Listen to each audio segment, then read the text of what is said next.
ಗುಬ್ಬಿ ತಾಲೂಕಿನ ಕೊಪ್ಪ ವಲಯದ ಚಂಗಾವಿ ಕಾರ್ಯಕ್ಷೇತ್ರದಲ್ಲಿ ಶ್ರೀ ಕ್ಷೇತ್ರ ಧರ್ಮಸ್ಥಳ ಗ್ರಾಮಾಭಿವೃದ್ಧಿ ಯೋಜನೆಯ ವತಿಯಿಂದ ಕೊಪ್ಪ ವಲಯದ ಒಕ್ಕೂಟದ ಅಧ್ಯಕ್ಷರು ಹಾಗೂ ಪದಾಧಿಕಾರಿಗಳು ಮತ್ತು ಕೊಪ್ಪ ವಲಯದ ನಾಗರಿಕ ಸಹಯೋಗದಲ್ಲಿ ಇಂದು ಸಾಮೂಹಿಕ ಶ್ರೀ ಸತ್ಯನಾರಾಯಣ ಪೂಜೆ ಮತ್ತು ಧಾರ್ಮಿಕ ಸಭೆಯನ್ನು ನೆರವೇರಿಸಲಾಯಿತು. ಕೃಷಿ ಇಲಾಖೆಯ ನಿವೃತ್ತ ಅಧಿಕಾರಿ ಕೃಷ್ಣಪ್ಪ ಕಾರ್ಯಕ್ರಮದ ಅಧ್ಯಕ್ಷತೆ ವಹಿಸಿದ್ದರು. ಕಾರ್ಯಕ್ರಮದ ಉದ್ಘಾಟನೆಯನ್ನು ಚಂಗಾವಿ ಗ್ರಾಮದ ಮುಖಂಡರಾದ ಕೇಶವದೀಪ ಪ್ರಜ್ವಲನೆ ಮೂಲಕ ನಡೆಸಿಕೊಟ್ಟರು. ಮುಖ್ಯ ಅತಿಥಿಗಳಾಗಿ ಭಾಗವಹಿಸಿದ್ದ ಶ್ರೀ ಕ್ಷೇತ್ರ ಧರ್ಮಸ್ಥಳ ಗ್ರಾಮಾಭಿವೃದ್ಧಿ ಯೋಜನೆ ಬಿಸಿ ಟ್ರಸ್ಟ್ ರಿಜಿಸ್ಟರ್ ಗುಬ್ಬಿ ತಾಲೂಕಿನ ಯೋಜನಾಧಿಕಾರಿ ಹರೀಶ್ ಆರ್ಎಸ್ ಗ್ರಾಮಾಭಿವೃದ್ಧಿ ಯೋಜನೆಯ ಕಾರ್ಯಕ್ರಮಗಳ ಬಗ್ಗೆ ಸರಳವಾಗಿ ಮಾಹಿತಿ ನೀಡಿದರು. ಕಾರ್ಯಕ್ರಮದಲ್ಲಿ ಗ್ರಾಮ ಪಂಚಾಯತ್ ಸದಸ್ಯರಾದ ಶಾಂತಮ್ಮ, ಲತಾ, ಚಂಗಾವಿ ಒಕ್ಕೂಟದ ಅಧ್ಯಕ್ಷರಾದ ಯಶೋಧ ಕೋಡಿಗೆಹಳ್ಳಿ, ಒಕ್ಕೂಟದ ಅಧ್ಯಕ್ಷರಾದ ಯಶೋಧ, ವಲಯದ ಮೇಲ್ವಿಚಾರಕರಾದ ಚಂದ್ರಶೇಖರ್, ಸೇವಾ ಪ್ರತಿನಿಧಿಗಳಾದ ಕರಿಯಮ್ಮ, ಮಂಜುಳಾ, ಕಾಳಯ್ಯ, ಚಿಕ್ಕಣ್ಣ, ಶಿವರಾಜ್ ಹಾಗೂ ಕೊಪ್ಪ ವಲಯದ ಸರ್ವ ಸದಸ್ಯರು ಭಾಗವಹಿಸಿದ್ದರು.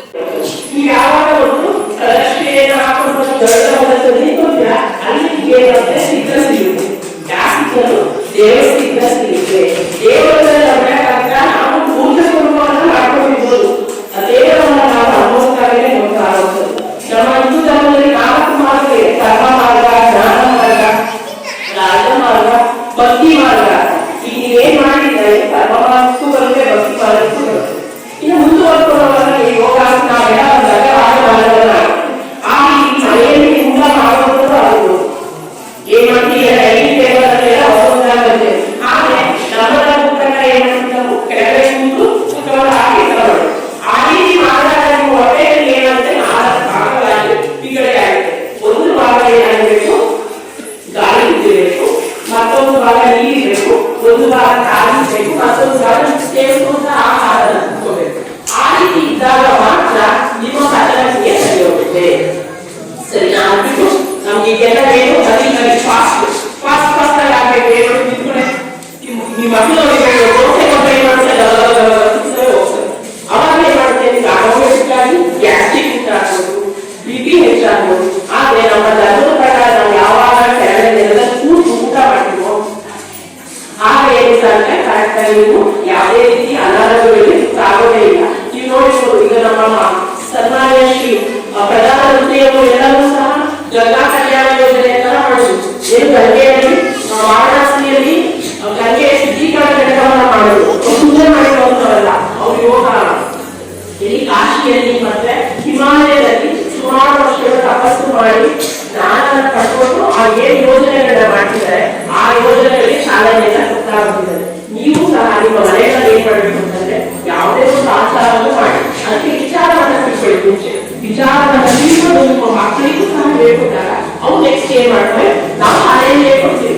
ನಿಮ್ಮ ಮಕ್ಕಳಿಗೆ ನೀವು ಅರಿವನ್ನ ಉಂಟು ಮಾಡಿದಾಗ ಅವ್ರು ಏನ್ ಮಾಡ್ತಾರೆ, ಏನೋ ಒಂದು ಮಾಡ್ಬೇಕಾದ್ರೂ ಸಹ ಸತ್ಯನಾರಾಯಣ ಸ್ವಾಮಿ ಪೂಜೆ ಮಾಡಿದ್ದೀರಾ, ಹೀಗೆ ನೋಡಿ ಮನಸ್ಸುಗಳಲ್ಲಿ ಎಷ್ಟೋ ರೀತಿ ಚೇತನಗಳಾಗಿದ್ದಾರೆ. ಈ ಭಗವಂತ ಸುವಾಸನೆ ಆಗಿರ್ಬೋದು, ಗಂಧದ ಪರಿಮಳ ಆಗಿರ್ಬೋದು, ಭೂಮಿ ಉಪ್ಪುನ ಟಚ್ ಮಾಡಿದಾಗ ಆಗುವಂತ ಸ್ಪಷ್ಟ ಜ್ಞಾನ ಆಗಿರ್ಬೋದು.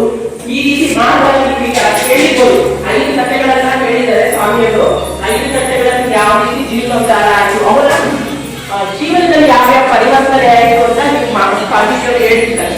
ಅದೇ ರೀತಿ ನಮ್ಮ ಹಿಂದೂ ಧರ್ಮದಲ್ಲಿ ಮಾಡುವಂತಹ ಪ್ರತಿಯೊಂದು ಆಚಾರ ವಿಚಾರಗಳು ಸಹ ಆ ರೀತಿ ವೈಜ್ಞಾನಿಕ ತಳಹದಿಯನ್ನು ಹೊಂದಿರುವಂತಹ ಆಚಾರ. ನಾವೇನ್ ಮಾಡ್ತೀವಿ, ಹೆಣ್ಮಕ್ಳು ಬಳೆ ಹಾಕೋಬೇಕು ಅಂತ ಹೇಳ್ತಾರೆ. ಆರಾಧನೆಯನ್ನು ವಿನ್ಯಾಸವನ್ನು ನೇತೃತ್ವ ಅನ್ನಪ್ರಸಾದವನ್ನು ಪ್ರಾರ್ಥನೆ ಮಾಡಿಕೊಳ್ತಾ ಪೂಜ್ಯ ಮತ್ತು ಮಾತೃಶ್ರೀಯನ್ನಾದ ಉಪಾಧಿಗಳನ್ನು ನೇತೃತ್ವ ಸಾಹಿತ್ಯ ದೇವರಂತ ನಾವು ಈಗಾಗಲೇ 5 ಅಧ್ಯಾಯದ ಮೂಲಕ ಸ್ವಾಮಿಯನ್ನು ಪ್ರಾರ್ಥನೆ ಮಾಡಿಕೊಂಡಿರುವಂತ ಆ ಸತ್ಯನಾರಾಯಣ ಸ್ವಾಮಿ, ಲಕ್ಷ್ಮೀ ಸಮೇತ ವೆಂಕಟೇಶ್ವರ ಸ್ವಾಮಿಯನ್ನು ಪ್ರಾರ್ಥನೆ ಮಾಡ್ತಾ ಗ್ರಾಮದ ಆಂಜನೇಯ ಸ್ವಾಮಿಯನ್ನು ಪ್ರಾರ್ಥಿಸುತ್ತಾ ಬಹಳ ಸಂತೋಷವಾದ ದಿನ. ನಮ್ಮ ಈ ಶಾಲೆಯಲ್ಲಿ ಪ್ರಥಮವಾಗಿ ಮತ್ತು ನಮ್ಮ ಕೊಪ್ಪ ವಲಯದ ಒಂದು ಜವಾಬ್ದಾರಿಯಲ್ಲಿ ಇವತ್ತು ಲಕ್ಷ್ಮೀ ವೆಂಕಟೇಶ್ವರ ಸ್ವಾಮಿಯ ಸಮೇತ ಸತ್ಯನಾರಾಯಣ ಸ್ವಾಮಿಯ ನಮ್ಮ ತುಮಕೂರು ಮಾಧ್ಯಮದ ವಿಶೇಷ ಸುದ್ದಿಗಳನ್ನು ನಿರಂತರವಾಗಿ ಪಡೆದುಕೊಳ್ಳಲು ಚಾನೆಲ್ ಅನ್ನು ಸಬ್ಸ್ಕ್ರೈಬ್ ಮಾಡಿ. ಕ್ಷಣ ಕ್ಷಣದ ಸುದ್ದಿಗಳಿಗಾಗಿ www.nammathumakuru.comಗೆ ಭೇಟಿ ನೀಡಿ.